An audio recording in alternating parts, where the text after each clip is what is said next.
Merci encore de votre fidélité. Très heureux de vous retrouver pour ce nouveau numéro de School TV Le Mag. 30 minutes consacrées à l'éducation de vos enfants. À chaque fois une thématique forte, initiative sur le plan local, voire national. Et c'est bien évidemment avec, même international, avec Alix Nguyen. Salut Patrice. On parle international tout de suite, Alix. Eh oui, tout va bien ? Tout va très bien. Jusqu'ici, tout va bien. Le sommaire de cette émission, depuis plus de 70 ans maintenant, l'association Concordia fait du volontariat un véritable levier d'émancipation, d'insertion et de citoyenneté. Mais aujourd'hui, à l'heure des fractures sociales, des inquiétudes économiques et de la perte de repères, l'engagement peut-il encore changer les trajectoires de vie ? Je vous fais la réponse tout de suite. C'est oui, on verra ça dans un instant. La force du service civique, avec le projet Orion, Concordia accompagne des jeunes bénéficiaires du contrat d'engagement jeunes vers des missions porteuses de sens. Peut-on apprendre en donnant de son temps, retrouver une place dans la société, en aidant les autres? Élément de réponse, là encore, avec nos deux invités dans un instant. Il y aura une loupe, c'est avec Alix. Oui, on les a déjà reçus sur ce plateau, souvent, pour parler de leur action sur le territoire. Ah. Mais ce qu'on sait moins, c'est qu'ils agissent à l'international. Ce sont les apprentis d'Auteuil. Les apprentis d'Auteuil dans une quinzaine de minutes au cours de l'expression orale. On y va.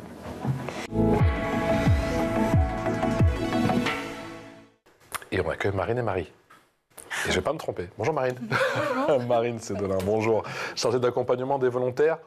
CES, c'est encore européen de solidarité? C'est bien ça. C'est tout bon? C'est tout bon. Chez Concordia, merci d'avoir accepté notre invitation. Également en plateau, Marie Douaré. Bonjour Marie, bonjour. Responsable des projets de volontariat chez Concordia. Concordia, ça existe, je le disais en propos effectivement inaugural depuis plus de 70 ans.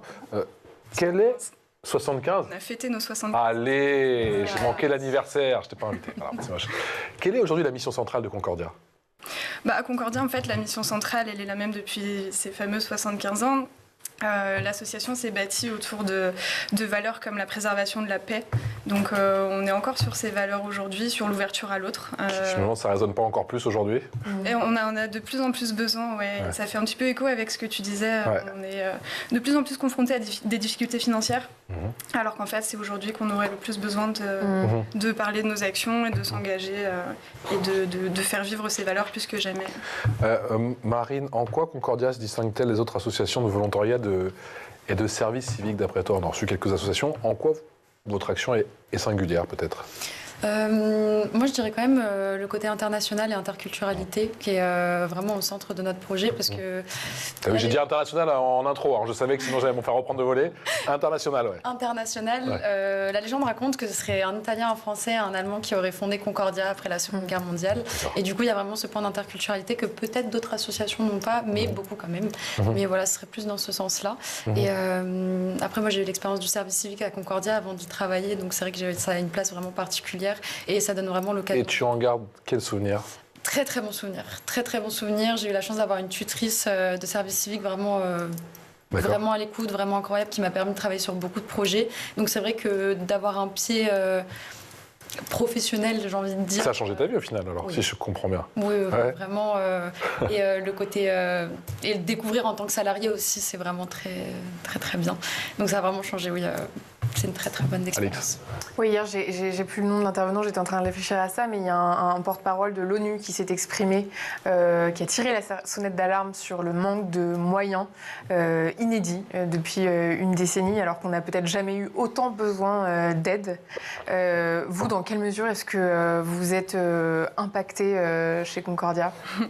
Nous, on est grandement impactés. On est une association envergure nationale, en fait. Donc, on a une grande partie... on est tous salariés, en fait. Les personnes qui travaillent pour l'association sont salariées. On est aussi composé de bénévoles, mais l'association, elle tourne majoritairement grâce aux salariés. Et on le sent, les financements sont de plus en plus difficiles à aller chercher. On y passe aussi, paradoxalement, de plus en plus de temps. Donc, c'est du temps qu'on ne passe pas à mener nos actions. Et ces financements-là sont difficiles à aller chercher. Donc... Étant une association, on vend quand même nos actions. Enfin, je veux dire, on a une activité économique autour de ça, mais qui se veut quand même ouverte au plus grand nombre. Donc, avec un modèle financier qui est difficile à tenir, mais comme pour toutes les associations. Et vous vous retrouvez déjà obligé, contrainte d'annuler des actions? Oui, on a annulé cet été une partie de nos actions de chantiers internationaux. Donc on a 3 principales actions, le service civique, le corps européen de solidarité et les chantiers internationaux l'été, qui est vraiment notre action phare. Et on a dû annuler des projets cet été. C'est quoi le projet Orion? Le projet Orion, c'est un projet qui s'est terminé l'année dernière. D'accord, et que du coup, vous n'allez pas renouveler? Qu'on ne va pas renouveler parce qu'il n'y a pas forcément d'appel à projet là-dessus aujourd'hui, mais c'était un appel à projet ouvert par l'Agence du service civique et le ministère de l'Emploi, l'Insertion et de la formation, si je ne dis pas de bêtises, mais le ministère a changé de nom entre-temps. Et en fait, l'objectif, c'était d'accueillir des jeunes en service civique, mais qui étaient également en parcours CEJ auprès des missions locales pour favoriser leur employabilité. Et en fait, c'est peut-être intéressant cet exemple, parce que ça rejoint aussi le manque de financement. Bah justement. C'est que nous, on va sur ce genre d'appel à projet, même si finalement, c'est un petit peu dévoyer le sens du volontariat, puisque là, l'objectif, c'était bien de le faire pour l'employabilité des jeunes. Que vient chercher un jeune? Je me retourne vers toi, Marine. Que vient chercher un jeune, justement, quand il s'engage dans un projet de volontariat chez Concordia? Qu'est-ce qui t'a motivé, toi, du coup? Moi, ce qui m'a motivée, j'étais descendue pour un master que j'ai laissé tomber. J'étais vraiment perdue, comme on peut dire. Et j'ai une amie qui connaissait Concordia, qui avait fait son service civique, qui m'avait vraiment expliqué que c'était une super association. Elle avait fait quoi, elle? Tu te souviens, comme expérience? Plus exactement. Qui fait que ça t'a convaincu de rejoindre cette aventure? Je crois qu'elle était du coup en Île-de-France. Elle était surtout sur les inscriptions au chantier, si je ne me trompe pas. Moi, la mission était totalement différente. C'était sur une antenne à Toulouse, du coup. Mais elle m'a dit, écoute, tente l'expérience et tu verras ce que tu en penses. De toute façon, on peut, si ça nous plaît pas, arrêter le service civique. Et au final, c'était une mission de 6 mois. Et donc, c'est pour ça, si c'est un service civique, c'est pour déjà avoir un premier côté peut-être, j'ai envie de dire professionnel, même si c'est quand même différent service civique et salarié, mais ça donne vraiment, ça peut apporter un projet d'avenir, parce qu'on a aussi la possibilité de monter notre propre projet pendant les services civiques. D'accord. Mais toi, tu y allais avec quel état d'esprit? Tu l'as dit, tu étais un petit peu perdu, du coup, tu dis quoi, au final, j'ai rien à perdre, autant donner mon temps pour les autres? C'est ça. Ouais, c'est un peu ce que j'allais dire aussi. Ouais. Moi, je suis arrivée exactement par la même porte. Je ne sais pas quoi faire, j'ai fini mes études, j'ai pas forcément envie de travailler là-dedans, qu'est-ce que je fais, vers quoi je me tourne? Et du coup, le service civique, le volontariat, de façon plus générale, ça répond aussi à ce besoin chez les jeunes qui, pareil, est de plus en plus présent, en fait, parce qu'aujourd'hui, on nous demande très jeunes de savoir quoi faire, sans avoir jamais rien fait, finalement, que l'école. Donc, c'est une bonne voie un peu annexe pour aller voir autre chose et réussir. Tu dirais que c'est l'école de la vie? Bah oui, si on veut. Ouais. Et que ça, nous apprendre, nous responsabiliser, à penser à autre chose que sa petite personne, entre guillemets, bien sûr? Bah même pas, parce qu'en fait, c'est aussi un moyen de se découvrir soi-même. Donc ça peut aussi servir des buts purement personnels, mais on en apprend plus sur soi, quoi. Ouais, et puis l'ensemble des volontariats, ça reste quand même sur l'intérêt général. Donc c'est aussi découvrir sa citoyenneté, découvrir des leviers d'action. Voir ce qu'il est possible de faire et peut-être là-dedans trouver un intérêt qui est un peu plus particulier et d'en faire sa voix comme Marine a pu le faire, comme moi-même j'ai pu le faire, puisqu'aujourd'hui ça nous a permis de découvrir le monde associatif aussi et aujourd'hui de s'engager là-dedans dans le format salarié, quoi. Ça n'a pas de prix. Et les missions, elles doivent être en adéquation avec vos compétences, avec les masters que vous avez en bagage ou pas du tout? En tant que salarié? Oui. Pas du tout. Moi, j'ai un DUT technique de commercialisation et une licence en art du spectacle. Donc, pas du tout. Je pense que le principal, en tout cas, ce qui a séduit les recrutements, parce que malgré tout, on passe quand même par la case recrutement, etc., c'est justement cet engagement, l'intérêt qu'on porte à l'asso et la connaissance, en fait, aussi qu'on porte au projet, puisque sur le service civique, on est sur des missions de 6 mois minimum, donc ça permet aussi de découvrir l'association, les différents projets qui y sont travaillés, les différentes valeurs qui y sont véhiculées. Et du coup, c'est un petit peu acclimaté au fur et à mesure. Je ne sais pas, Marine, si tu dirais que ça s'est passé comme ça pour toi aussi. C'est vrai que personnellement, j'ai une licence d'histoire, donc rien à voir. Et c'est ça que j'ai beaucoup aimé à Concordia, c'est que, outre le fait d'avoir fait mon service civique, c'est que vraiment, ils donnent l'occasion d'apprendre et ils nous laissent la chance de rentrer donc, dans le monde du travail. Tant qu'on montre qu'on est motivé, qu'on connaît un minimum l'asso. Personnellement, avant de découvrir Concordia, je n'étais pas du tout dans le monde associatif, donc ça m'a permis vraiment de découvrir. Et donc c'est ça aussi que j'ai beaucoup. Donc tu es jugé sur ta détermination, ta motivation, plus que par ton background au final, quoi.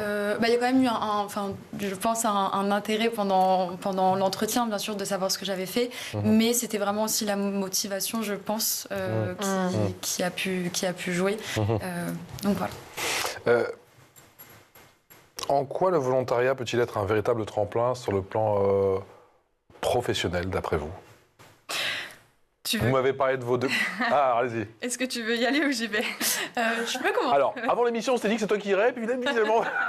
C'est pas les questions. Vas-y, Marine. Je dirais un tremplin, comme tu avais dit, Marie, après les études, on ne sait pas forcément ce qu'on veut faire. Le fait de faire du volontariat, en tout cas en service civique, ça permet de pouvoir monter des projets, de savoir de quoi on est capable, de pouvoir aussi un peu se responsabiliser, parce que même si c'est différent que salarié, on a des horaires, on essaye aussi de rencontrer du monde, donc il y a le côté sociable, apprendre à travailler en équipe, donc c'est vraiment découvrir tout ça aussi. Je connaissais d'une autre façon dans mes anciens jobs étudiants, on va dire, mais de façon plus... C'était quoi les jobs étudiants? Restauration, la classique, ouais. Sûr. Ouais. Et j'ai travaillé dans la maison d'Erol, qui est une maison d'entomologie et de taxidermie. D'accord. Et pour toi, c'est passé comment?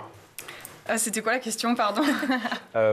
C'était quoi la question? Le tremplin vers le monde professionnel. Oui. Merci. En fait, comme je le disais, alors pour ce qui est du service civique, il y a d'autres dispositifs de volontariat aussi, mais pour ce qui est du service civique, comme je le disais, on est sur minimum 6 mois en fait de volontariat, donc ça laisse aussi aux jeunes qui en sont peut-être éloignés le temps d'évoluer dans un environnement. De comprendre aussi quels sont les codes, parce que comme je le disais, nous, Concordia, on est une association qui fonctionne avec des salariés, donc ça laisse aussi le temps de découvrir un monde professionnel, de découvrir des codes professionnels, d'apprendre aussi peut-être, je sais pas, comment est-ce que j'envoie un mail, comment est-ce que je réponds au téléphone, et de se sentir à l'aise avec ça en fait. Donc ça reste un volontariat, on n'est pas sur des compétences professionnelles, mais on évolue en milieu professionnel avec un genre de filet de sécurité.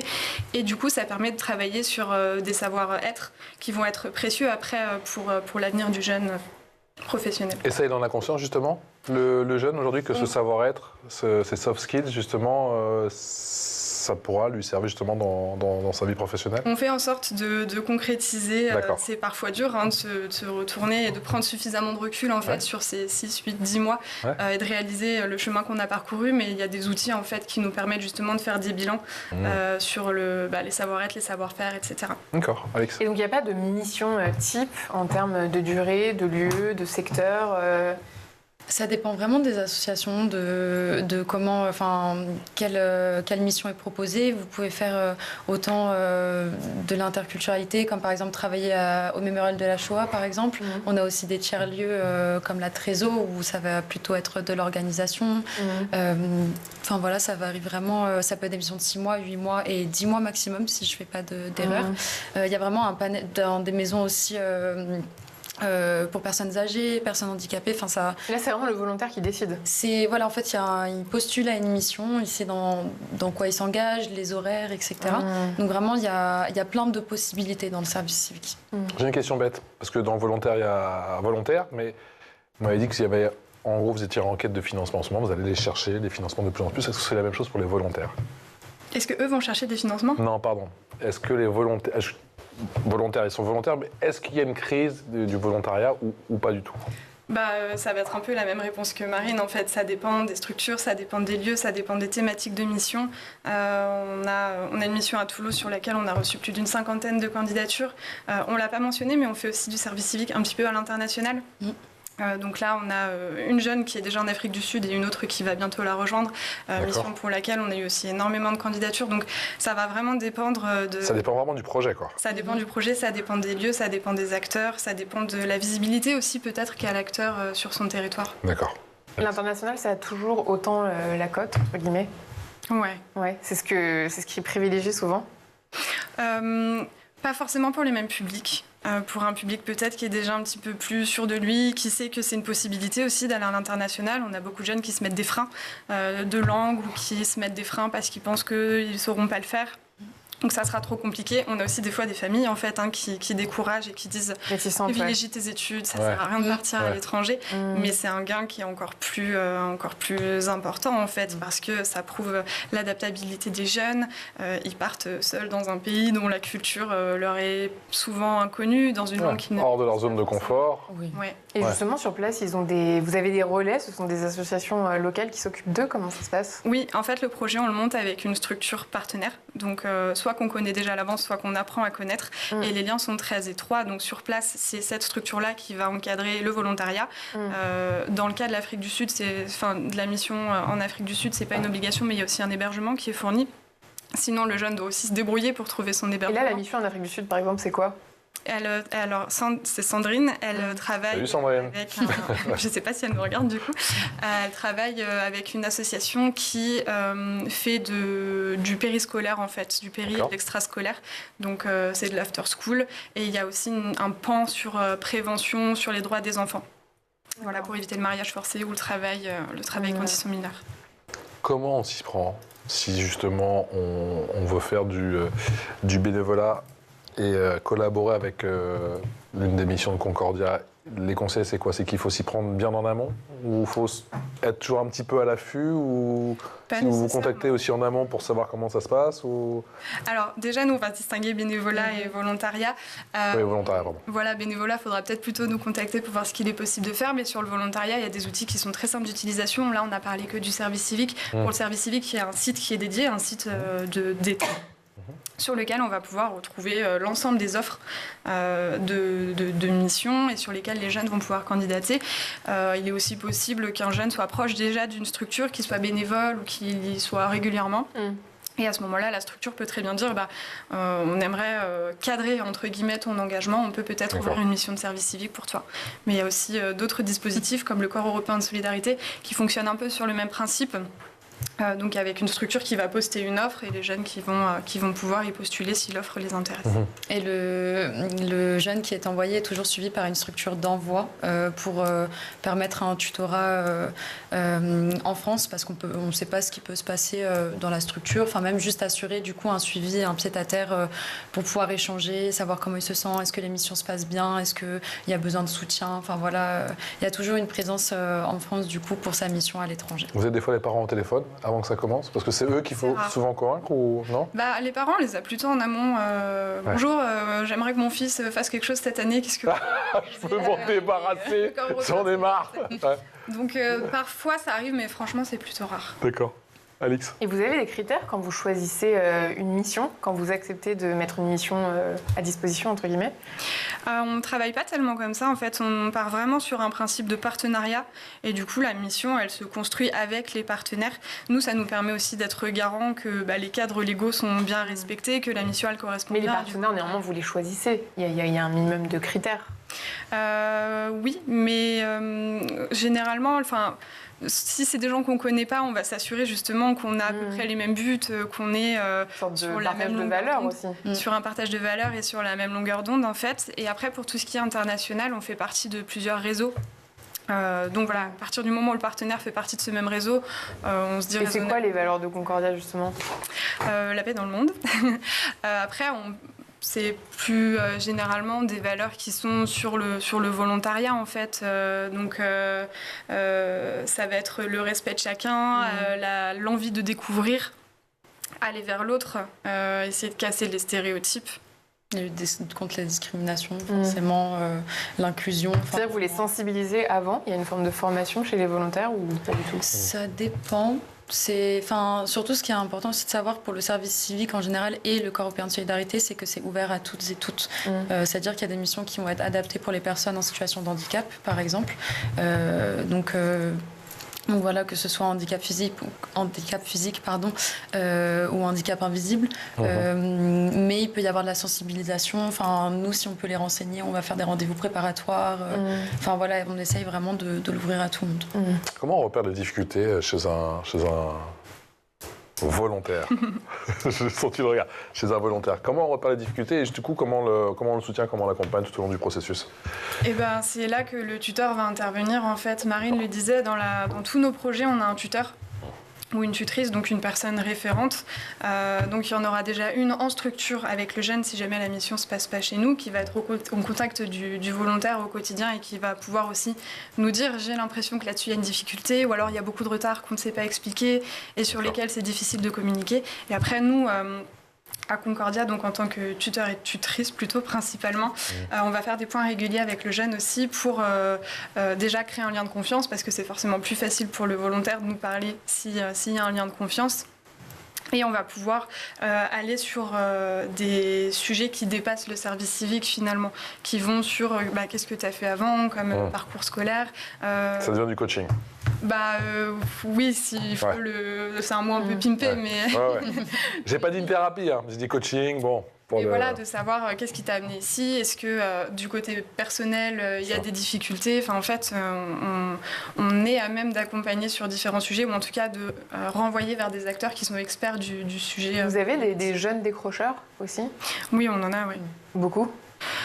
C'est pas forcément le public qu'on a le plus, mais sur Orion, par exemple, le projet Orion dont on parlait tout à l'heure, qui se faisait en lien avec les missions locales, on a pu en avoir. Et donc ça peut être un bon remède au décrochage, le volontariat? Le volontariat et le service civique aussi. Vraiment, le service civique, c'était aussi créé pour les personnes du coup qui étaient les jeunes qui pouvaient être en décrochage. Enfin, c'était pas créé pour ça, mais c'est vraiment aussi ça permet un tremplin en fait de pouvoir trouver une autre voie que par les études en elles-mêmes.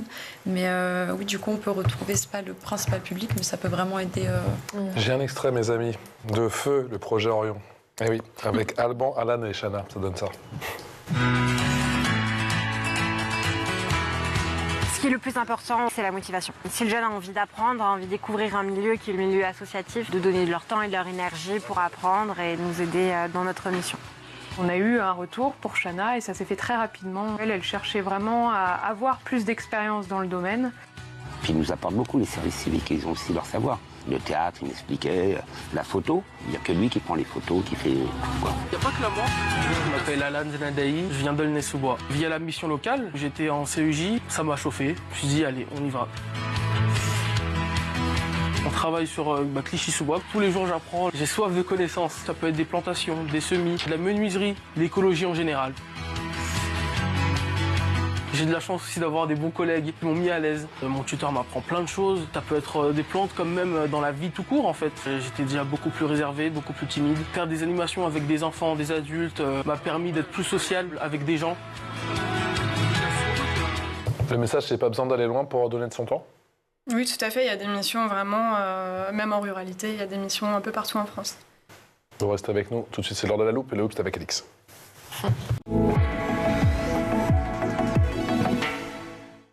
Alix, l'une des dernières loupes de l'année, on parle de quoi? Des apprentis d'Auteuil. T'as vu, j'ai perdu mon lancement, je te le dis. C'est pas grave, maintenant je fais tout. C'est perdu.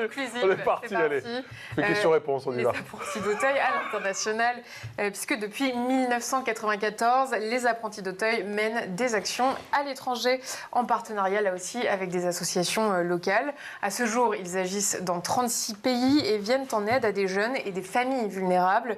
Les interventions se concentrent sur 4 axes: la protection de l'enfance, la formation et l'insertion professionnelle, l'accompagnement des familles et l'ouverture au monde. Des collégiens ont par exemple passé 2 semaines au Gabon dans un centre qui accompagne des enfants en situation de rue, c'est leur mot. Des expériences fortes qui permettent de découvrir une autre culture, de se confronter à des réalités différentes. Mais les mieux placés pour en parler de leurs ressentis bien sûr, ce sont les jeunes eux-mêmes.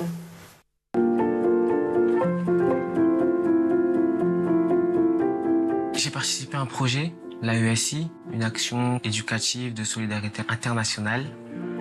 Je faisais partie de l'AESI Colombie. J'ai participé au voyage solidaire au Gabon. J'ai participé au PEXIL de La Réunion. Nous, on a fait un repas éco-responsable. Il y a quelques années maintenant, c'est bien ça, en 2006, au Maroc. Le projet Bâtisseur, c'est pour faire un spectacle pendant 1 semaine. Et justement, pendant ce séjour-là, il y a des Martiniquais qui sont venus pour faire les bâtisseurs avec nous. Le chantier, ça m'a permis de m'ouvrir aux gens et de voir ce que c'est la vraie vie, on va dire. On leur a un peu montré notre culture, ils nous ont montré la leur. On a échangé ça à travers des mots, des repas. C'est vraiment un échange de culture en fait. Je retiens que dans le monde, il n'y a pas que nous. Il n'y a pas que nous.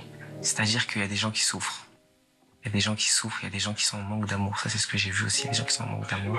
Et que nous, si on en a reçu, c'est pas pour le garder, c'est pour le donner.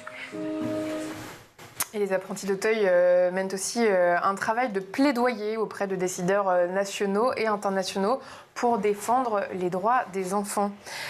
Justement, chez Concordia, vous, votre positionnement, c'est celui de défendre la paix, une notion mise à mal en ce moment particulièrement, de façon inédite. Est-ce que vous menez aussi un travail de plaidoyer ?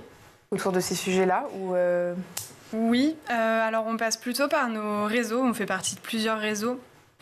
Notamment le CRAGEP ou Co-Travaux au niveau français, le mouvement associatif aussi. Donc c'est plutôt un travail de réseau le plaidoyer va plutôt se faire sur le travail en réseau.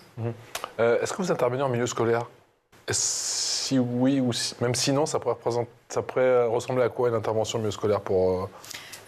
Par exemple, on est censé intervenir dans un collège pour présenter notamment le volontariat, en fait, simplement.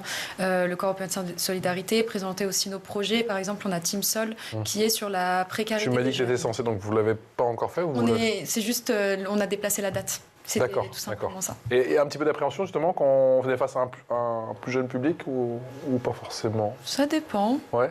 Non, pas nécessairement. Mais après, pour revenir un petit peu sur la question précédente, on intervient aussi, on a des projets en tout cas en milieu scolaire. Notamment l'année dernière, on avait un programme avec le Défenseur des droits. Qui cette année est passé à un autre acteur, mais du coup c'est des interventions en milieu scolaire pour défendre les droits des enfants et en tout cas les informer sur le droit des enfants. Et on a aussi des projets d'accueil de volontaires encore européens de solidarité, dont certains qui se déroulent dans des établissements scolaires.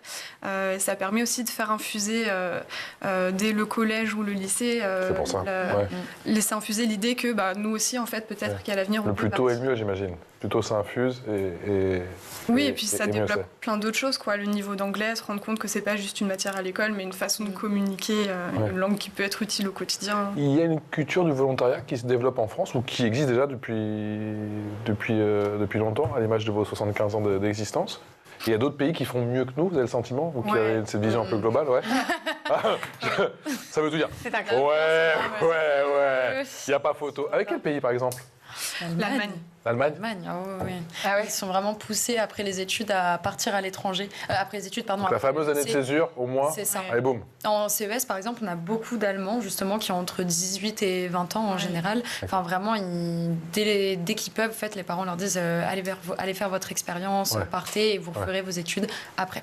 Enfin, vraiment, c'est très... Pour eux, il n'y a pas photo de est-ce que c'est bénéfique ou pas. Oui. La réponse est clairement oui, Alix. Et de façon encore plus concrète, une année de volontariat, quand après on veut se reprendre une activité qui ressemble à celle pour laquelle on avait fait des études, est-ce que c'est un plus dans le CV, le volontariat? Ça représente quoi pour les entreprises? Au-delà de tout ce qu'on a déjà pu dire sur les soft skills, les savoir-faire, ça démontre vraiment aussi une capacité d'adaptation, de challenge aussi, parce que c'est pas rien de changer de pays pendant plusieurs mois. Pour se confronter à une culture qu'on ne connaît pas, avec une langue qu'on ne connaît pas forcément, pratiquer son anglais aussi, puisque même si on va en Bulgarie, si on ne parle pas bulgare, forcément on va utiliser l'anglais. Donc pour toutes ces choses, oui, c'est des profils qui sont super intéressants. Et ça, les entreprises, je veux dire, elles en ont conscience, les entreprises françaises, que ça peut être un énorme plus? Ouais, je pense que oui. Elles ne le voient pas comme une année de césure Non, et puis là, on a quand même un cadre, justement, à travers le Corps européen de solidarité, dans une autre association qui donne des missions. Donc, il y a aussi des documents qui permettent de certifier, entre guillemets, mais en tout cas d'avoir une reconnaissance et une valorisation de ce qu'on a pu acquérir au cours de ces plusieurs mois à l'étranger. Donc, je pense que c'est de mieux en mieux reconnu. Et d'ailleurs, il y a une enquête qui est sortie il n'y a pas très longtemps par l'Agence du service civique pour montrer que même le service civique en France convainc les recruteurs. Si on veut faire un don, on fait comment? On se rend sur notre page internet concordia.fr. Vous pouvez adhérer, c'est à partir de 20 € pour une année. Et si vous souhaitez adhérer pour plus, 50, 100, 1000, 400 000 €, c'est aussi une possibilité. C'est aussi une possibilité. À votre bon cœur, comme on dit. Merci infiniment. Marine Sédolin, chargée d'accompagnement des volontaires encore européen de solidarité chez Concordia, et Marie Douaré, responsable des projets de volontariat, d'avoir été avec nous aujourd'hui. On a compris, le site internet pour faire les dons, c'est très important. Alix? À demain. On est en retard. Merci beaucoup. À demain. Ciao.